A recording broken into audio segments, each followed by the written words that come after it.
الحمدللہ رب العالمین والصلاة والسلام علی رسولہ محمد وعلی آلہ واصحابہ اجمعین، اما بعد۔ ناظرین محترم، ہم نے اپنی گزشتہ گفتگو میں تدوین حدیث کے بارے میں کچھ عرض کیا تھا کہ نبی صلی اللہ علیہ وسلم کے دور میں اور خلفائے اربعہ کے دور میں حدیث کی تدوین کیوں نہ ہو سکی، اس کی وجوہات بھی بتائی تھیں، مگر ساتھ ساتھ ہم نے یہ بھی واضح کیا تھا کہ حدیث رسول کی تدوین جو انفرادی سطح پر تھی وہ صحابہ کرام نے کی، اور اس کے ساتھ ساتھ تابعین کرام نے بھی۔ ناظرین، تدوین کا لفظ عربی زبان کا ہے، باب تفعیل ہے۔ تدوین کا معنی کیا ہے؟ اس لفظ کے بارے میں بڑی غلط فہمی پھیلائی گئی، مستشرقین کی طرف سے پھیلائی گئی ہے، اور ہم سب جانتے ہیں کہ مستشرق وہ لوگ ہیں،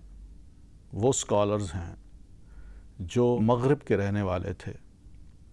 اور انہوں نے مڈل ایسٹ اور سب کانٹیننٹ اور اس طرح فار ایسٹ کے لوگوں کے مذاہب، ان کی تہذیب اور اسی طرح ان کے خیالات کو پڑھا اور پھر اپنی تحریروں میں ان کو لکھ دیا۔ ان میں اکثریت ان لوگوں کی ہے جو یہودی تھے، عیسائی تھے اور ملحد تھے۔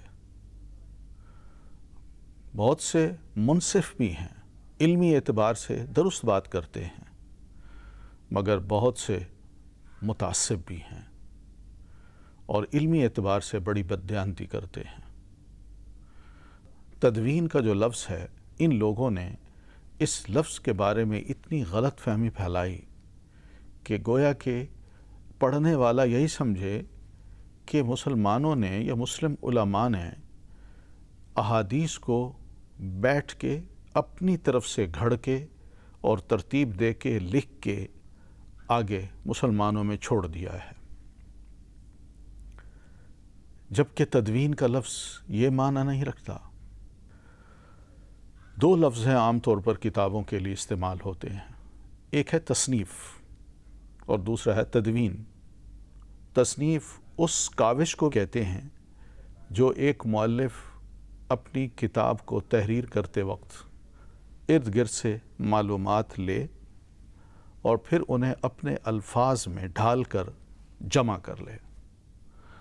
اور تدوین کا لفظ اس کا مطلب یہی ہے کہ ہم اکثر و بیشتر اشعار کا مجموعہ دیکھتے ہیں، کتابوں کا مجموعہ دیکھتے ہیں، تو ان کو ہم کہہ دیتے ہیں یہ ایک تدوین ہے، یہ ایک دیوان ہے۔ عربی میں مشہور کتابیں ہیں، دیوان العرب اور اسی طرح دیوان المتنبی، دیوان الحماسہ، یہ سب موجود ہیں، جس کا مطلب یہ ہے کہ جس نے بھی یہ کتاب لکھی اس نے پہلے عربوں کی جو شاعری تھی اس شاعری کو جمع کیا اور پھر اس کو مرتب کیا، اور پھر اس کے بعد اس نے اس کو پیش کر دیا، اور اس کا نام بھی رکھا دیوان۔ تو چاہے اس میں دیوان العرب ہو یا دیوان حماسہ ہو، آپ دیکھ لیجئے، حماسہ یہ مؤلف جو ہیں بہت بات کے ہیں، مگر انہوں نے پہلے شعراء کی، نبی علیہ الصلاۃ والتسلیم کی آمد سے پہلے کے شعراء کی شاعری کو جمع کیا اور ان کو ترتیب دے کے پیش کر دیا۔ یہی حال متنبی کے دیوان کا ہے۔ تو ناظرین، تدوین کا مطلب ہے جمعہ، یعنی اس نے معلومات کو جمع کیا اور مرتب کیا۔ اس تدوین میں جو جمع کرنے والا ہوتا ہے اس کے اپنے الفاظ نہیں ہوتے۔ انگریزی میں اس کا معنی ہے to make a selection of work, to make a selection of work یا کلیکشن، یہ اس کا معنی ہوتا ہے، ترتیب دینا اور ایک رجسٹر تیار کرنا ہے۔ ہم دیکھتے ہیں کہ تابعین کرام نے بہت سے ایسے مسودات جو احادیث کے تھے وہ جمع کیے، اور یہ مسودات کی اور ان مسودات کی جو احادیث تھیں وہ اپنے سینئر صحابہ کرام سے انہوں نے احادیث لیں، ان کے مجموعوں کو اکٹھا کیا اور پھر اس کے بعد اپنی اپنی بساط کے مطابق ان کو جمع کر ڈالا اور ترتیب دے دیا۔ تو پھر اسی طرح اگلی جنریشن کو دیکھیں تو انہوں نے بھی کچھ کیا، تابعین کرام سے جو سنا، ان کی جو روایات تھیں وہ ان سے سنی، ان کو بھی لکھ لیا، اور ادھر ادھر سے جو مجموعے جمع کر سکے ان کے ساتھ اس کو ترتیب دے کے ایک کتاب جمع کر دی۔ ناظرین، یہ ہے تدوین کا لفظ، اور یہاں بگاڑ جو مستشرقین نے پیدا کیا وہ اس قول سے پیدا کیا جو علماء نے کہا ہے کہ اول من دون الاحادیث ابن شہاب الزہری، سب سے پہلا شخص جس نے احادیث کی تدوین کی یعنی جمع کیا، انہیں مرتب کیا، وہ امام ابن شہاب الزہری ہیں۔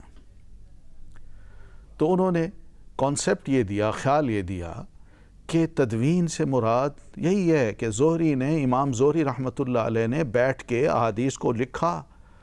اور پھر اس کے بعد پیش کر دیا کہ یہ لیجیے جی یہ احادیث ہیں، جبکہ دونہ کا مطلب ہے کہ انہوں نے احادیث کے جتنے بھی مجموعے تھے جس کے پاس تھے، کوشش کر کے جناب امیر المومنین سیدنا عمر بن عبدالعزیز رحمۃ اللہ علیہ کے حکم سے تمام علماء کرام کو مل کے اور ان سے ریکویسٹ کر کے وہ جمع کیے، اور پھر اسی طرح سینئر لوگوں سے احادیث سنی، ان کو جمع کیا، اور پھر اس کے بعد وہ مجموعہ جناب عمر بن عبدالعزیز رحمۃ اللہ علیہ کی خدمت میں پورے 100 ہجری میں پیش کر دیا، اور سیدنا عمر بن عبدالعزیز رحمۃ اللہ علیہ نے اس کی بہت سی کاپیاں بنا کے مختلف علاقوں میں بھجوا دیں جہاں جہاں ان کے گورنرز مقرر تھے۔ ناظرین، یہ ہے تدوین کا کام۔